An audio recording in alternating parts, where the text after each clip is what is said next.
Behind every great Realtor association are the partners who support your business and the industry. Check out the incredible PMAR partners supporting you this year.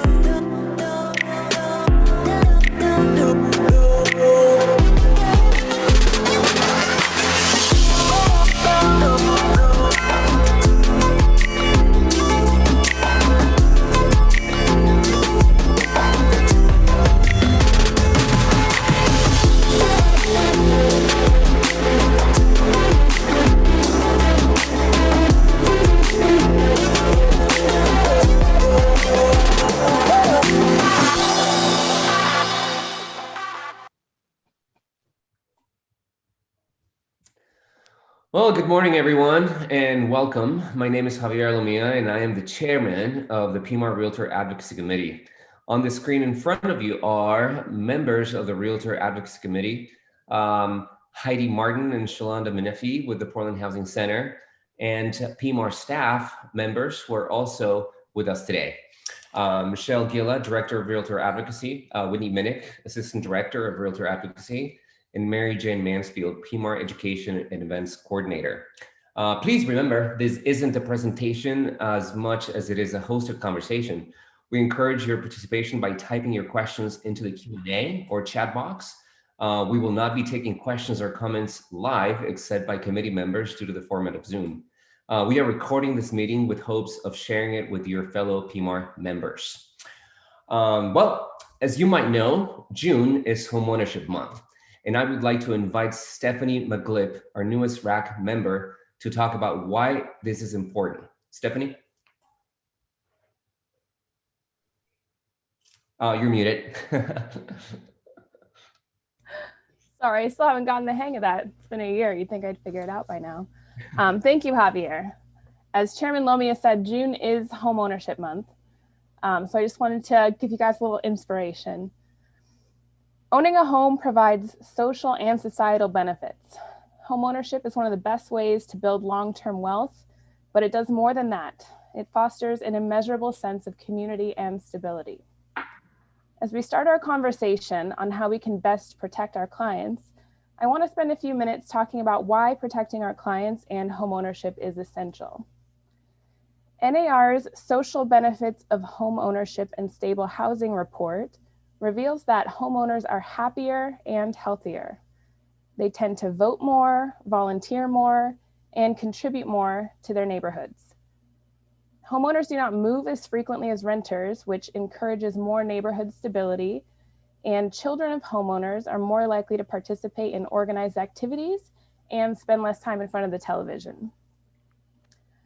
Homeownership helps build pride, and pride in our communities helps build more prosperous communities. OPB's John Notarani recently interviewed Willie Vlautin about his new novel, The Night Always Comes, which tells the story of a family struggling to keep their roots amidst Portland's gentrification. In it, John writes, when Vlautin first moved to Portland in the 1990s from Reno, Nevada, he says he was pretty ragged. He didn't have a lot of confidence in himself. For a songwriter who'd grown up working in warehouses and painting houses, the thing that made all the difference was buying his first home, which was a derelict mother-in-law flat in North Portland. He said, I'd spent, 20 years coming up with 20 grand, and the house cost $70,000. 2 days before he got the keys, Vlautin said, he snuck into the house with the pedal steel player from his band, the legendary Portland alt country group Richmond Fontaine, and they drank beers in the dark kitchen. I do not recommend this. But owning his first place felt like the culmination of an unimaginable dream. He says, I couldn't believe this 480 square foot house was mine, he said. It changed my life. I just kind of felt like I liked myself a little bit better. Home ownership gave Willie pride and changed his life. Helping people reach what feels like an imaginable dream is one reason I love this job, and I know so many of you do too. As we continue our discussion today, I hope we will keep Willie's dream in mind, as so many have that dream. Protecting consumers and ensuring home ownership for as many as possible is why we are all involved in this industry. We can make a difference. I'm excited about our discussion today and talking more about protecting consumers and homeownership. Thank you, Stephanie. Helping our clients reach that imaginable dream means protecting them at all stages of the transaction process. Protecting our clients means ensuring they have the most accurate information possible. And that starts when we even take them into the first home. Knowing specifics about a home where you're listing or representing a buyer is super, super essential. So to help us start today's discussion, we will have an interactive activity to see how many styles of homes you can guess correctly. And don't worry, it's a multiple choice. These examples come from NAR, and in our follow-up for today's meeting, we will include a link so you can see all the categories and styles. NAR also has the history as well as additional information on structural elements and home styles. NMLS also has a guide of an explanation of styles, which we will send in the follow-up. We use their definitions in the descriptions. I will give in a moment after each example. So this is supposed to be fun, so let's try to make it fun. Members of the committee will show the responses by holding up A, B, or C, depending on the style they think these homes are. And if you are attending virtually, we welcome you to put your guess into the chat box. All right, so here we go. I think somebody is, all right. So this beauty over here was built in 1912, and it's either A Dutch colonial, B, a bungalow, or C, a Cape Cod. All right. All right.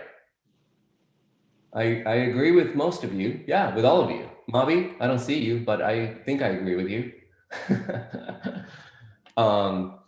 So yeah, this is definitely a bungalow, and these are usually 1 or 1.5 story homes, and yeah. So what qualifies as a bungalow? It's a 1 to 1.5 story, and it's a structure with a gabled roof and a porch across the front. So very, very popular style here in Portland. On to the next. All right, so this one, it's either a ranch, A, French country, a B, or a farmhouse.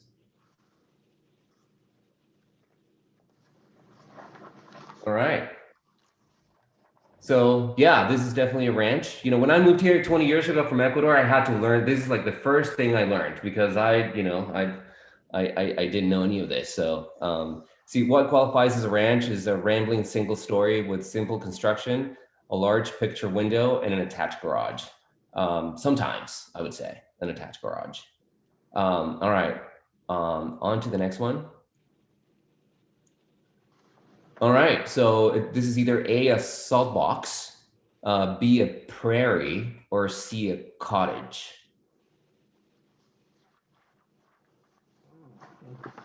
You guys are experts. Look at that. Yep.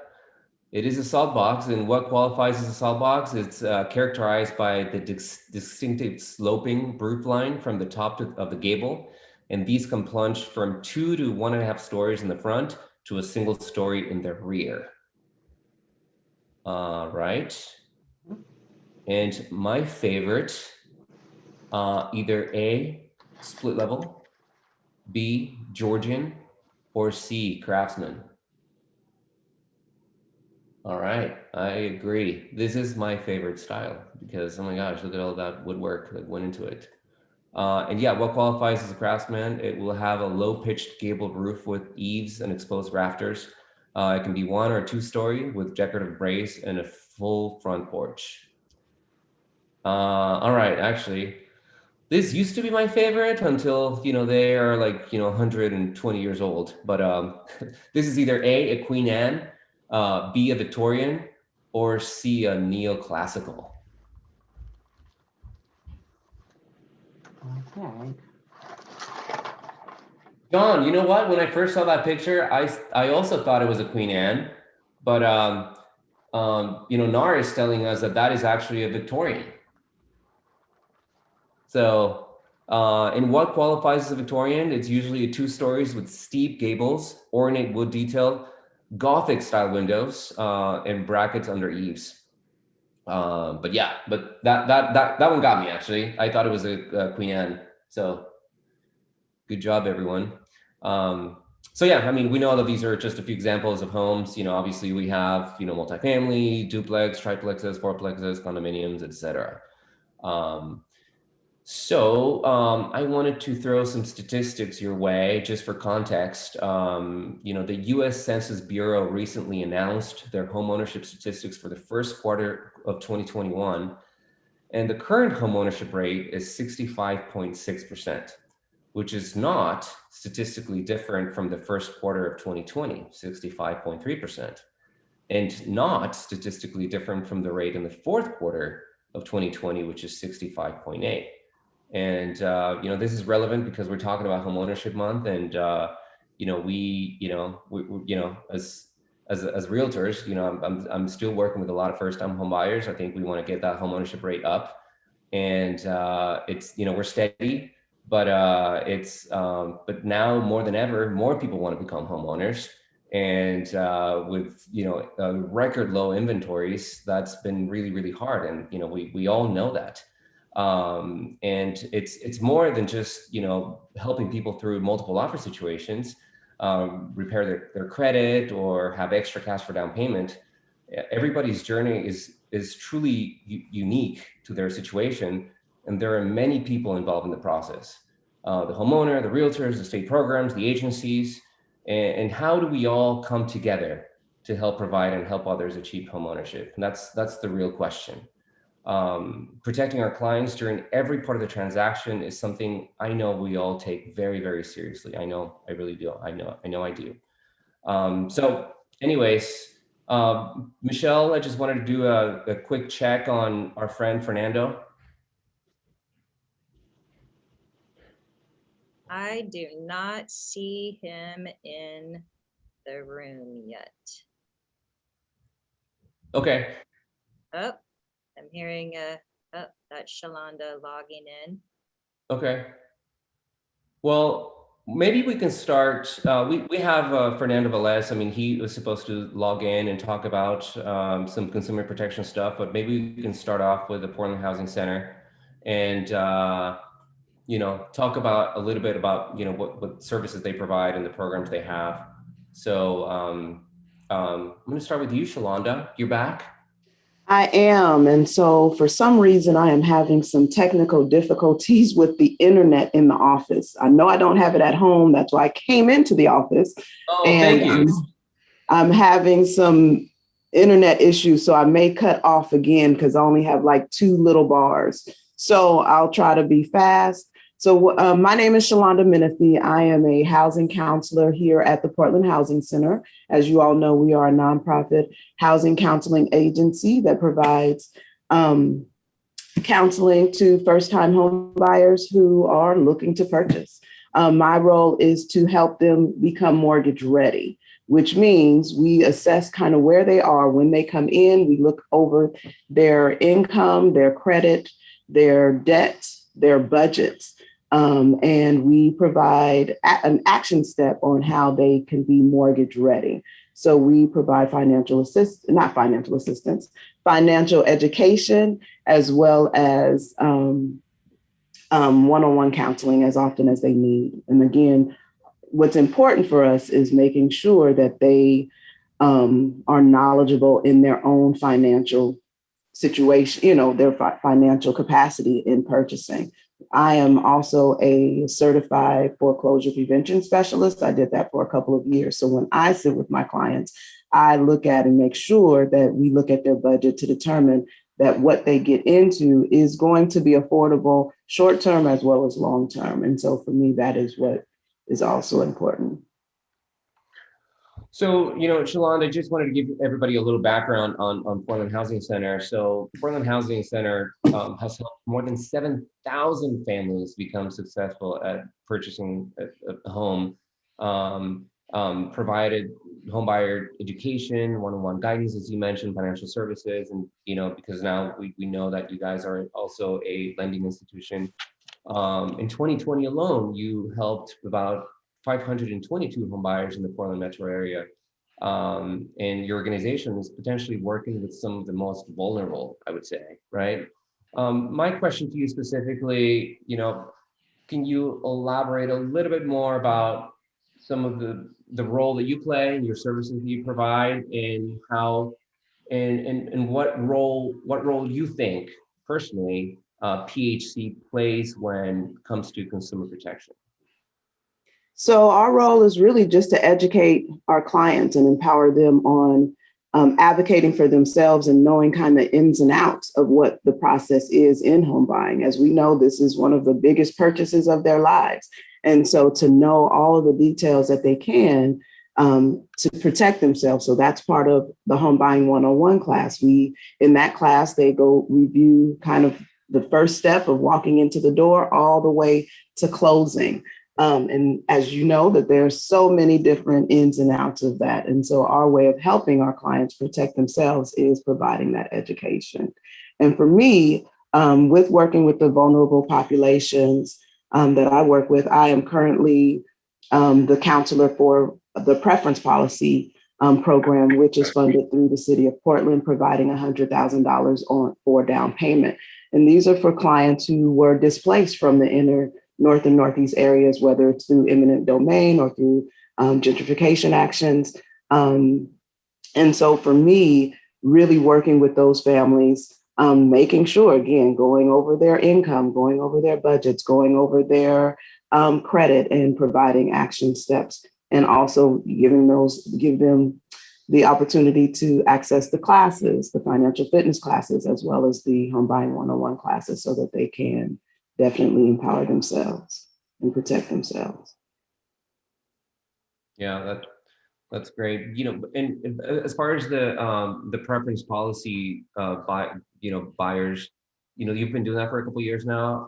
Is it a couple of years, 2 to 3 years? Yeah, I think it's gone by so fast, but I think it's a couple of years, 18. I think we started, we received the contract in 2018. And since then, I believe we have about 60 people that we've served and put in housing. Some of them have also purchased the condos through our partners with Proud Ground and Habitat. But I believe about 40 or so.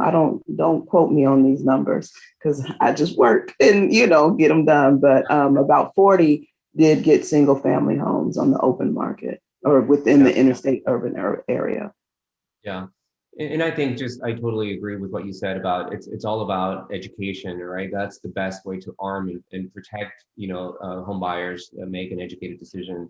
And, I know firsthand, when I started this, 16 years ago, I was actually recruited to be a home buying instructor, because I speak Spanish, right? So and within my vulnerable community, there were abuses that were happening because people weren't, understanding contracts, not only on the real estate side, but a lot on the lending side. There was a lot of things going on. And do you offer those classes in Spanish as well? Still, yeah, right? So we do. Yeah.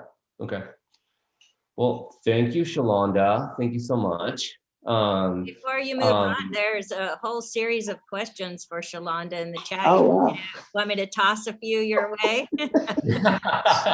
Sure.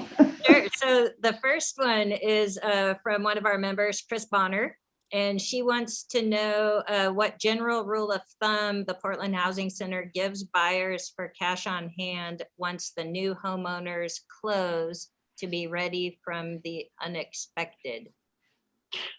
So we definitely, when I review our clients' budgets, I tell them to make sure in whatever their budget is, whatever lifestyle they want to keep, that they are able to save at least $100 to $200 every month in order to save and prepare for those unexpected home repairs and things that may happen. I do let them know it is a good rule of thumb to have at least 3 months, the minimum. But when we're talking about vulnerable populations, that's really hard. I'm a first-time home buyer. I just purchased my home. And, I thought as a housing counselor, I'm really good at what I do. And, you tell me your goal, I'm going to make sure you get to it. You just follow my lead and follow the instructions and the action plan, you get there. However, on the other side of it, now I know all the details that go into it and the emotions and, the fear and all of that stuff. And so for me, my goal personally was to pay off all my debt so that I can be able to save more. And so I also work with my clients just to give them action strategies to look at ways that they can pay down their debt, what's comfortable for them. If they lose their job, how, what ways they can, recover from that. If they have I'm a small business owner as well. So if they have a hobby that they can turn into a business to increase, being able to save. So I kind of bring in all the different strategies and tools for them to prepare for those unexpected things that may come up. And it looks like a few of our RAC members themselves have questions. So you guys go ahead and unmute yourselves and ask those.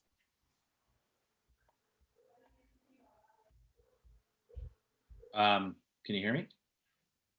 Yep. Yeah. So, Go ahead, John. Thanks for the work that you do. Given the craziness of the market that we're dealing with right now, how do you prepare your clients to compete and reflecting on it? Because this isn't obviously the first time we've been through this rodeo, and it obviously exacerbates the inequities that the market has created over decades.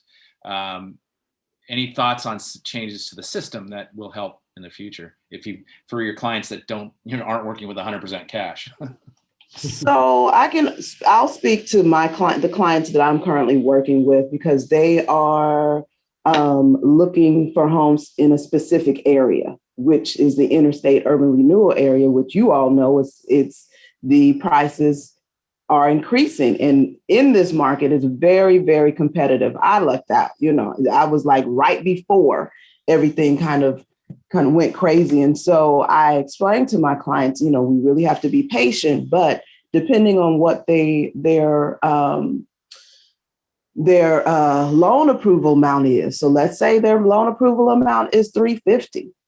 We know that that's really hard in the interstate urban renewal area, but, to be really patient, but look at homes that are a little less, maybe $320, because in this market, honestly, it's very competitive. As you know, folks are putting $20,000 to $100,000 down on, over the asking price. And so I let my clients know that it's very competitive. It is a limited stock out there, and they have to be, prepared to increase, their offer if they're able, but always put their best foot forward. If they can only offer $350 and that's the house they want, then, we're going to pray real hard that it's accepted, but because of my experience, I was shopping for 10 months and I'm one that really, I want to make sure that my clients are well aware of how things work and what's going on so that they're not really disappointed. I was really disappointed. Like, I know all of these things. And, I cried 3 or 4 times during this process. So I kind of, help counsel them through that process just to let them know, we're not going to give up. We're still going to keep going, and your house will, it will show up. But I help prepare them by just giving them the true nitty gritty of it all. Before I went through this experience, it was all, oh yeah, the house will come and this. No, it don't work like that. So. But you closed on your house, Shalonda? Did you say you were buying and you got one already? Or? I did. I closed on May 7th. I'm still prying myself from my home of 20 years to get into it, but I have. Finally. And again, that story, I heard a little bit about the story of the guy saving for 20 years for a $70,000 home. I had been saving and paying down debt over the last 5, but I also knew, and this is just a little insight, for me, because my children, I knew that I didn't want to buy a house when I had children, because I want my own space. And so all of my kids are grown. And so this is my own house. They're not moving in with me. They can't move in with me. And they don't even know where I live. So very strategic. They will, for after a couple of months, I feel like a teenager, going into my first home. So You know, I feel like I'm a teenager leaving my parents' home just to live my life finally. So anyways, Yeah. I'm going to stop talking. Well, Shalonda, that's very inspirational because I mean that's exactly what we wanted to talk about right now. Homeownership month, and you've seen these issues firsthand because you deal with your clients, and now you're having to go through the process. That's amazing. So thank you, Shalonda. I wanna loop in Heidi Martin. She is actually the lending director at the Portland Housing Center. And Heidi, just to give you some numbers, just in 2020, the median income for your clients who became homeowners was about maybe $62,000 a year, 65%. 65% have down payment assistance, and then median home price was about $331,000. In our market, that's super competitive. Tell us a little bit more about the lending programs you provide now as a lender within the Portland Housing Center. And so yeah, tell us what you do at the Portland Housing Center and what services, what programs you provide as a lender. Okay. Well, hi, everyone. I'm Heidi Martin. I'm the lending director at Portland Housing. I've been with them since 2011, but I did start in the mortgage industry in 1987. So I'm dating myself there. I've been around the block a few times. We have basically two subsets of clients that we deal with. We have, as Javier said, the lower income who need the counseling and the extra programs and program layering in order to help get into their first home. And then we have another subset of clients who are the young urban professionals that come to us because they want the home buyer education, but they have good income and they have down payment money, but they want to understand the process. With the low income folks, the down payment assistant loans we provide can help them bridge that gap for the down payment money, because it is so hard to save money for a down payment, especially when you're a low income client. We find most people can afford the mortgage payment, but they just can't save up for the down payment. So we have several different programs that we help with. We have something called a MAP loan. It basically goes back to the old 80-20 model, where we will loan the client up 20% up to $80,000 to make a down payment on a mortgage. So if they can find a home at $400,000, this gives them a 20% down payment, so they don't have to pay any mortgage insurance. We pair those a lot with the Oregon Bond First Mortgage, because we find with the reduced interest rate of the Oregon Bond, plus the no mortgage insurance, and we stretch our loan out over 30 years to keep the payment affordable. It gives the buyers their best option to get in for the least amount of money out of their pocket and gives them their lowest mortgage payment possible. We also manage a couple of down payment assistance programs for different cities. The city of Gresham has a down payment assistance program that is up to $20,000. Although I haven't done one less than $20,000 so far. So far, I've been able to get everybody the maximum amount. We also manage the program for the city of Beaverton. That's a down payment assistant loan up to $25,000 per household. But those are definitely particular for Gresham only and Beaverton only. And our MAP loan, we cover the Tri-County area. We also currently have money that's available statewide. And then we also operate as a mortgage broker. So Heidi, do these programs take really, really long? Something that a real estate agent may not want to get into because they're just going to over encumber the process, or can we potentially get these loans closed within 30 to 45 days? Yeah, we strive to get everything closed within 30 to 45 days. Whoever the first mortgage lender is somewhat the driving force on that. We ask that the first mortgage lender submit to us on the client's behalf, because it's hard enough to deal with getting one loan without dealing with getting two. So we try to just gather all the paperwork between the two lenders. So provided we get everything in a timely fashion, which we almost always do, we're closing within 30 to 40 days without a problem on any of the programs. Okay. So you're not only, just to make it clear for everybody, you're not only lending on the 80%, on the 20%, you're also a mortgage broker. So, that is one of the services the Portland Housing Center is not providing since, 10 years ago, I think, right? Actually, they started in 2008, which wasn't the best year to do Okay. that. But yeah, they actually, since 2011, I think lending has picked up. Yeah. Okay. We're scheduled or on task to close about 20 million this year in first mortgage activity. Oh, wow. And you're still able to partner up with other lenders, right? I mean, that's, I've worked with guys forever, but I know that sometimes when it makes sense, a buyer may choose to go for, with another lender for the first mortgage and supplement you with your services. And, but there's a lot of collaboration, not competition, correct? There is. We collaborate with a lot of other local lenders in town that understand our products and how to do layered financing, because it's not something that everybody understands. It's a little more difficult from the loan officer end of things. So we try to collaborate with people that have gone through training on our programs and understand the process. We also don't offer the Oregon bond loan in-house.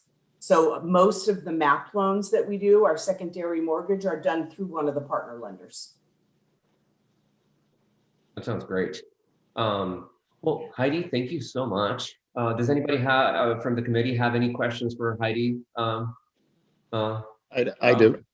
Yes.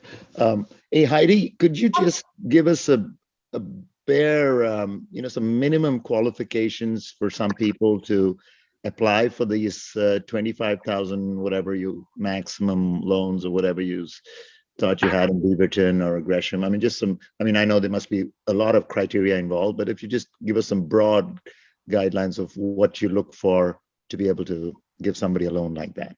Sure. The most of the programs are tied to median family income numbers adjusted for household size. Our MAP loan and the Gresham loan cap at 80% of median family income. The Beaverton loan actually goes to 100% of median family income. And I can share an income chart with Javier so he can distribute that to you if you guys would like me to do that. Yeah. And it is on a sliding scale. So depending upon if it's a household of 1 or a household of 4, the numbers look a little bit different. Everybody has to have a 640 credit score.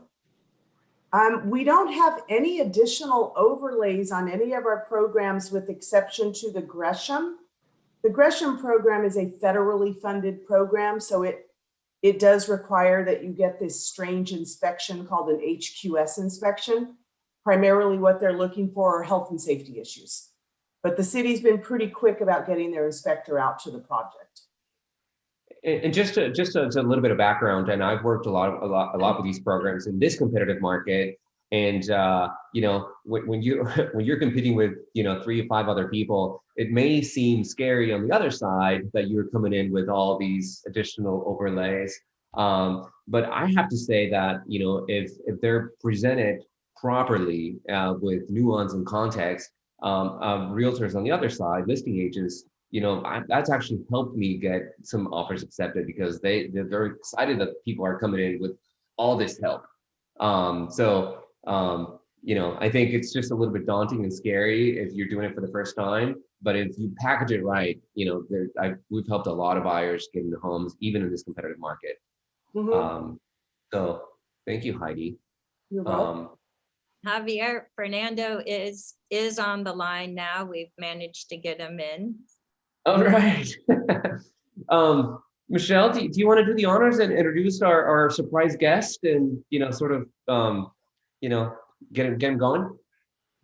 Sure. So Fernando, you want to test your mic, make sure that we can actually talk with you? Absolutely. Can you hear me well? Okay, great. Yes. Perfect. So because we're really focusing on how to protect the consumers of Oregon, it's really all the work of the Realtor member.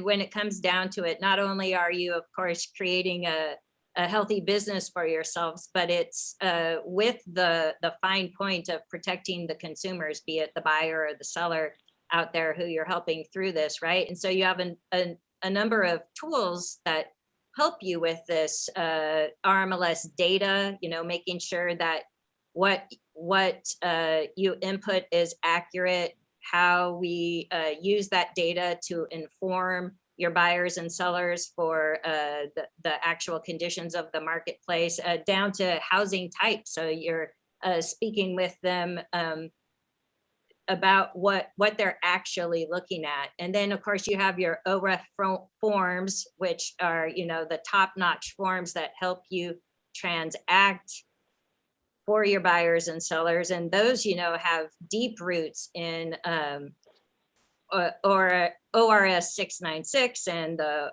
OAR 863. So all of the laws in Oregon that shape how you act as a licensee show up in those OREF forms, right? So that's another tool, basic tool in your arsenal to help protect the consumers.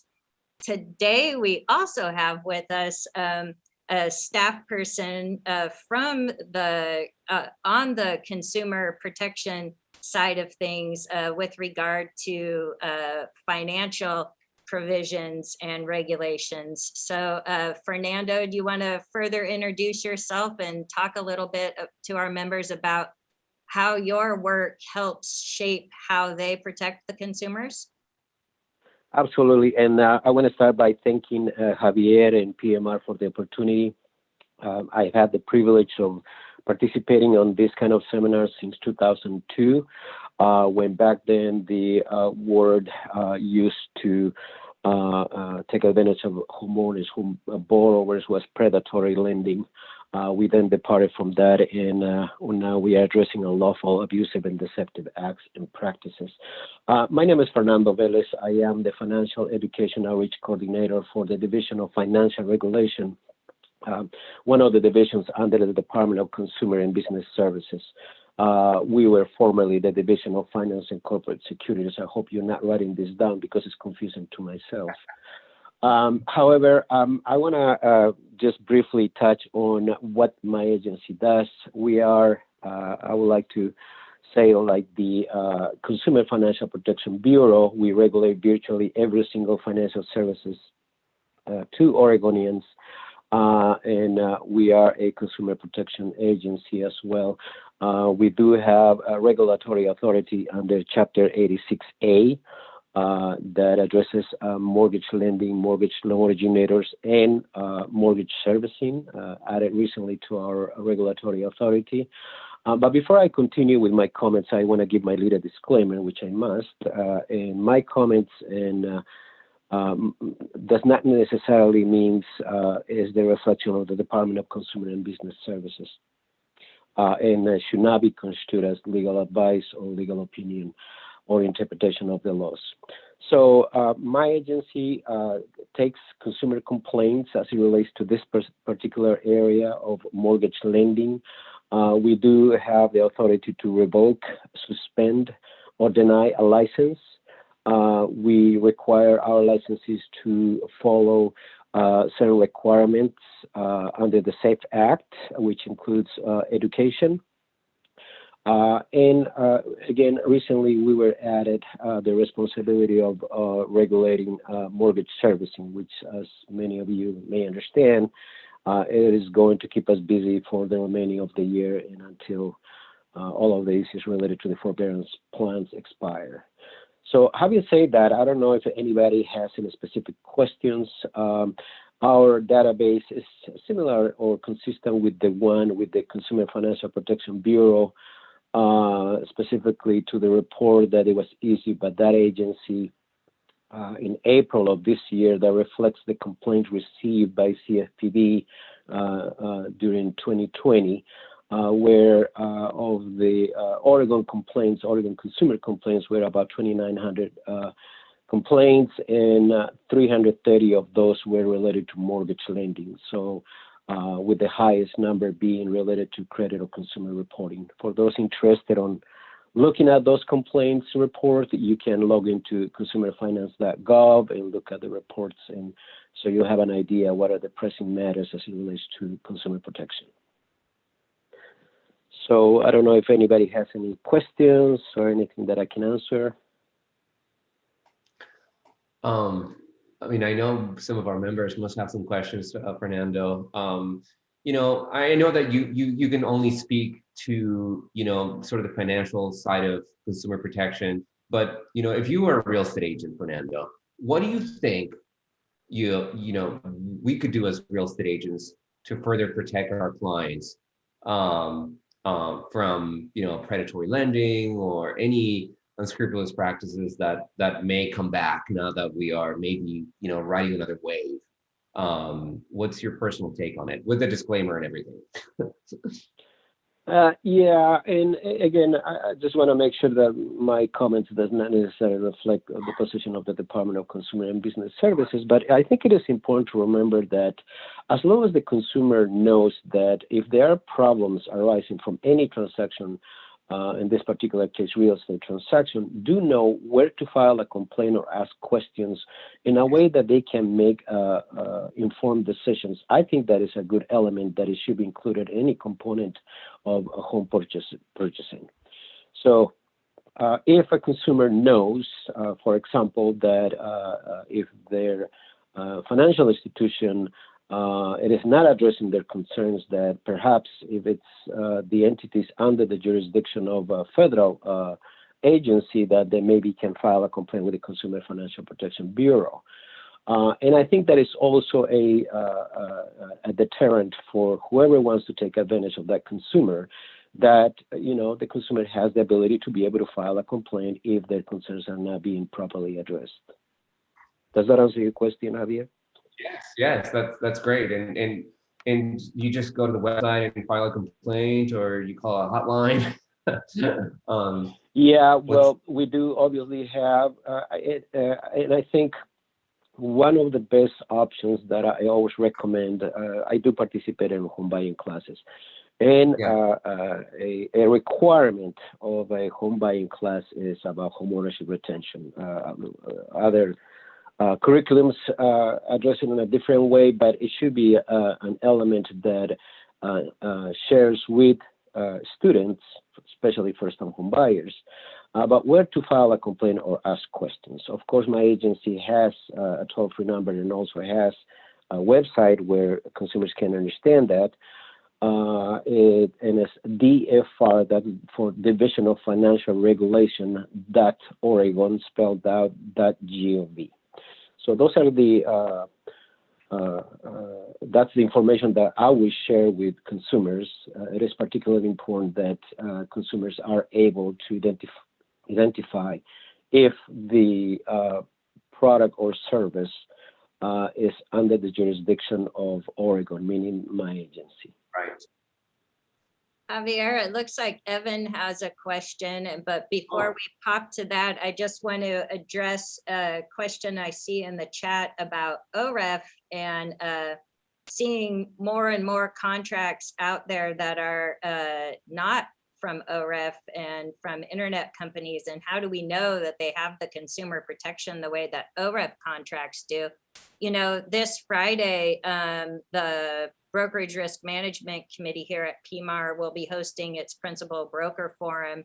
And on the agenda is, you know, the ability to speak about OREF forms. And that might be a great question to bring to that meeting, so that we have a stronger ability to sort of address and start thinking about those issues as they come forward. I don't think we have enough time in this meeting to really get into that great question though. So Evan, maybe we could get to your question and then hop on over to our guests from the Home Builders Association. Okay, yes. Thanks, Michelle. And Fernando, thank you for all your work. I know I've gotten to know Kirsten Anderson over the years from your division, and I can say that all the people I've met from the state take a genuine interest in consumer protection. So well done. I guess my question is, you mentioned earlier, and I know nationally the CFPB has put out numbers on this as well, where a majority of consumer complaints have to do with mortgage loan servicing aspects or credit reporting aspects, which are both typically aspects that are managed by national entities. So although it might be a local mortgage broker or banker, the loan gets sold off to, you know, a national servicing entity that the local contact may not have any control over. And so I guess I'm just curious, what can the state do if a consumer calls and makes complaints about the servicing of their mortgage, given that that servicer oftentimes is based in another state?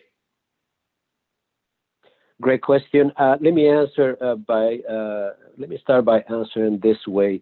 At a recent session, I want to say 3 years ago, the legislature gave us, my division, the authority to be able to regulate servicing as well. So now we have licensees that have to meet certain threshold in order to be exempted. However, we now regulate mortgage servicing. And so we are conducting examinations under Chapter 86A, and obviously one of our concerns would be consumer protection. One of the elements that we want to make sure that consumers are aware of, that unlicensed activity is definitely one of our major concerns, and it has been happening, and I don't anticipate it will disappear simply because we are exercising our authority. So we always encourage consumers to first verify licensing, which is vital in this particular case, in order to be able to have some saying if they have been incorrectly or taken advantage of. So we always refer them to the NMLS Consumer Access website, which is NMLS Consumer Access, that's one word.org. And so now that let's assume a consumer files a complaint with us with ABC company that is out of our jurisdiction. So we will acknowledge the complaint. We have a number of days where we respond to the complaint, written complaint. And if we determine that the company is not under our jurisdiction, we will forward the complaint either to the agency, but we will inform the consumer that the company, it is out of our scope of authority. So we want to make sure that consumers, even by mistake, they will send a complaint to us, because consumers, that's the last thing they want to think about when they want to file a complaint. We will forward the complaint to the agency that has jurisdiction over that entity, financial institution in this case. And is that typically the CFPB? That would be one. Let's assume it's a national bank. Maybe the Office of the Controller of the Currency may have a jurisdiction over that entity. And it will depend a lot on the actual transaction.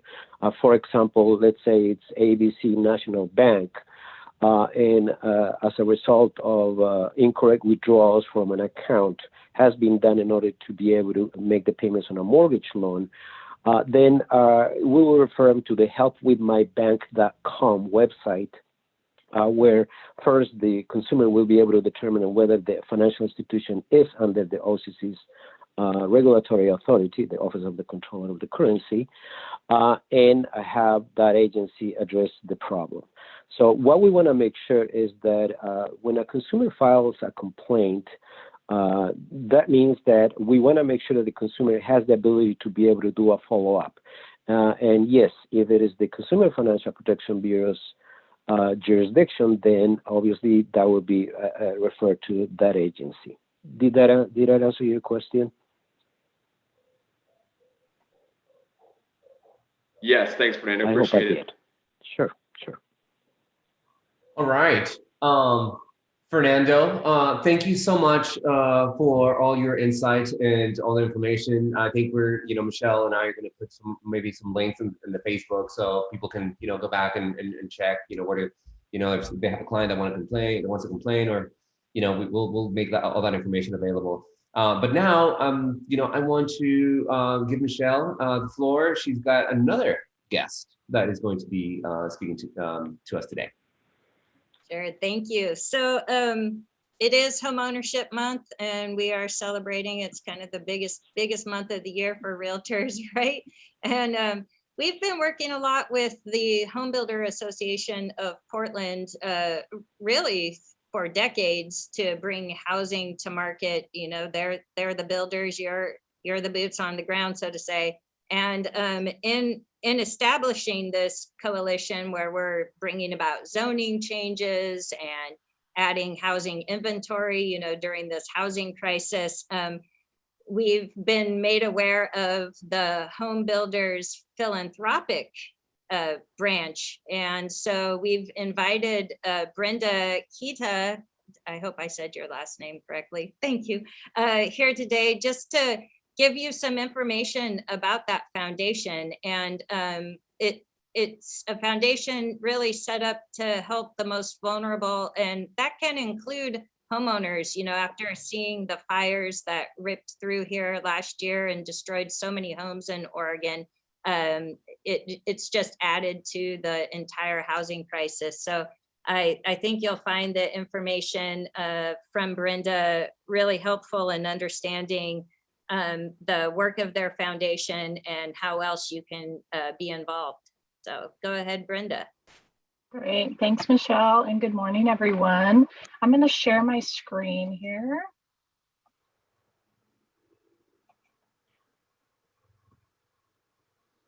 Let's see here. Can you guys see that? Yes. Perfect. All right. So I am the executive director of the Home Builders Foundation, and I've been with the organization for about a little over 10 years. Our mission is to help people experiencing or at risk of homelessness build new lives through construction, community engagement, and education. So we work with the residential building industry to lead our projects, donate labor and material, and provide expertise to our shelter provider partners. We work with nonprofits who provide services like case management, mental health services, staff to help provide for the residents to get their driver's license, education support, things like that, to get them back on their feet and work towards a plan of permanent housing. The Home Builders Foundation was started in 1997 as the philanthropic arm of the Home Builders Association in Metro Portland. And in 2005, we became a chapter of HomeAid America, and there's currently 19 chapters across the country that do similar work to what we do here locally. So none of these are a surprise to anybody of why people end up on the streets. But right now, with COVID, it's much more visible than people were used to before. It's always been there. We've always had issues with it. And we know that a lot of these are going to be exacerbated by the pandemic. So, affordable housing, of course, is a big issue. Job losses, especially with COVID related. And some of the things I looked up on this is like minimum wage workers would need to work 87 hours a week to afford a 2-bedroom apartment in Portland, which averages, and you guys know what these are, $14.95 a month in our area, which changes all the time. Other issues that can be factored in are discrimination, lack of affordable childcare, and gentrification issues. Go back there. Some of the fastest growing segments of the homeless people on the streets that are the most vulnerable are families with young children, young adults. In 2019, the point in time count in Multnomah County counted over 4,000 people experiencing homelessness just in Multnomah County.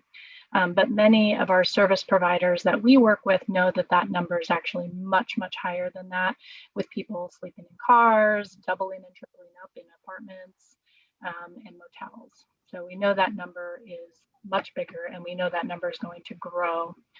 Most of the shelter projects that the Home Builders Foundation works on are ones that focus on the most vulnerable. So family shelters, kids aging out of foster care, domestic violence shelters, girls escaping sexual exploitation. So, it kind of comes to, go back there. It comes down to is, housing is too expensive and jobs don't pay enough for those that are on the lower end. And so there's many reasons why we're in the situation that we're in right now. But what we're looking at in collaboration with the Home Builders Association in Metro Portland is that there needs to be a spectrum of housing to meet people's needs across our area. So finding a rental property, and then if you have any kind of credit or rental employment history coming up with, first month, last month's rent, security deposits, and screening fees, and then adding into that COVID-19. So even before the pandemic, 40% of Oregon's low-income tenants paid more than half of their income on rent. And many of those that are struggling to make rent are cutting back on other essential needs, using up their savings, applying for unemployment, which is all kind of depleting their resiliency for future emergencies like we've seen with the wildfires and other issues. A recent survey of the Community Alliance on Tenants on housing insecurity shows that 56% of renters of color surveyed owed back rent that they're unable to pay, and 35% of all renters owe back rent they cannot pay. So, we're a little bit worried of what things are going to look like when the eviction moratorium is lifted on June 30th of this year. So our shelter providers are, a little bit scared of what's going to be happening. So to go into kind of what we're doing, so the Home Builders Foundation is a unique organization that is built on collaboration. So we partner with the building community, builders, trades, suppliers, nonprofit sector, and government agencies to complete renovations and new builds at shelter providers. So these are some of our examples of projects that we've worked on in the last several years, kind of showing a variety of our projects. Cordero House was a full renovation of a home, and it's a home for boys in the treatment program. Clackamas Women's Services started as a whole house remodel and turned into a demo and rebuild of a domestic violence shelter. Good Neighbor Center was an addition of a children's programming space to an existing family shelter in Tigard, and we're heading back to Good Neighbor Center in 2021. St. John's Village was the most recent project that we just finished, which is a sleeping pod village with a large common area for group activities, small library, laundry area. I'll talk a little bit more about that one. Anissa's Place, we finished during COVID, which was an interesting process, but it is a brand new build for 6 girls escaping sexual exploitation located in rural Clackamas County. And then Just Compassion was a whole house renovation for a resource center for houseless adults in Washington County. And a couple of our projects coming up this year is we're working with Home Plate Youth Services in Beaverton on a full house remodel. And then Union Gospel Mission is planning a brand new multi-million-dollar project for women and children. And then we are going back to Good Neighbor Center. So we have lots of stuff coming up. I'm gonna skip over a little bit of this because I know that we're a little short on time, but we do, in addition to our shelter development work, we also work on workforce development, and we've provided over $300,000 of scholarships for those looking to go into the home building industry. And then we did receive a large grant from the Lennar Foundation to work on workforce development. So I'm going to skip over this, but kind of the ways that you can help us, of course, is donate. That's how we do what we do in the community. We also have some large fundraising events, which I'm going to share about. And we do volunteer opportunities. So we have an event called Painting a Better Tomorrow each year, where we get teams of people to go out and miller paint and Rada paint, donate all the supplies, and we go out and put a fresh coat of paint on local shelters, just because they get so much use that just bringing in some fresh paint really just livens up everything. So we love getting teams together for that. We also put together corporate volunteer events, putting together hygiene kits, landscaping projects, things like that. These are just a couple of photos. This is from Painting a Better Tomorrow. This is the Veterans Village out in Clackamas County, where we had a group of volunteers come help clean up all of the damage from the ice storm. And we actually put in a putting green too for the residents out there, just super fun. And then this was from the St. John's Village. So we had Over 50 trade partners involved in this project that donated over $300,000 of in-kind donations, and 120 volunteer groups that came out there. So this was a really great collaboration with the City of Portland, Multnomah County, Do Good Multnomah, and the Home Builders Foundation. So this is our event actually coming up this Saturday. So this is a hybrid fundraising event, actually the biggest one in the area. Most people are still going virtual. So the event is sold out, but we are really excited to have people join us for the virtual event. So we'll have Aaron Meyer, who is a rock violinist who started Pink Martini, is going to be joining us for both the virtual and in person. And so if you have any information or any questions at all about the event, we would love to have people join us for this. This is our largest fundraising event of the year. So sorry, I had to go really fast because I know you guys are short on time. So let me know if you have any questions.